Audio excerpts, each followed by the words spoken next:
ఆంధ్రప్రదేశ్, తెలంగాణలో బయటి రాష్ట్రం నుంచి మార్వాడి రావడంతో రాబోయే కాలంలో పని సంక్షోభం తప్పదని నిపుణులు హెచ్చరిస్తున్నారు.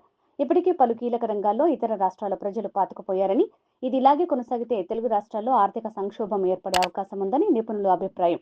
బీహార్ వాళ్లు ఇటుక బట్టి నుంచి వరి నాట్లు, పత్తి ఏరేదాకా అన్ని రకాల కూలీ పనులు చేస్తున్నారు.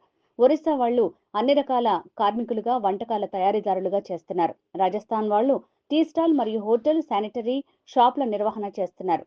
రెండు తెలుగు రాష్ట్రాల్లో షాపులు వీళ్లవే. ఉత్తరప్రదేశ్ వాళ్లు టైల్స్ వేసే పని నుంచి పెయింటింగ్, అన్ని రకాల ఇంటి లోపలి అలంకరణలు చేస్తున్నారు. కేరళ వాళ్లు ఇంగ్లీష్ బోధించే టీచర్లుగా పనిచేస్తున్నారు.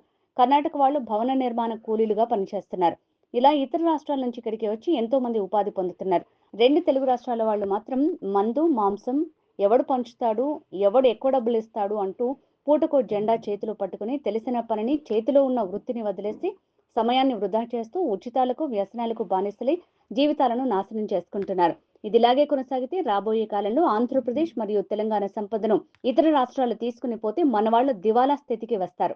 వారు పనిచేసే అలవాటు, వర్క్ కల్చర్ కూడా మర్చిపోతారు. ఆ తర్వాత పని చేస్తామన్నా ఎవరు పనివని పరిస్థితి వస్తుంది. ఇది రాబోయే కాలంలో ఏపీ, తెలంగాణలో పనిచేసే వారిని సంక్షోభ స్థితికి నెట్టివేస్తుందని నిపుణులు ఆందోళన వ్యక్తం చేస్తున్నారు.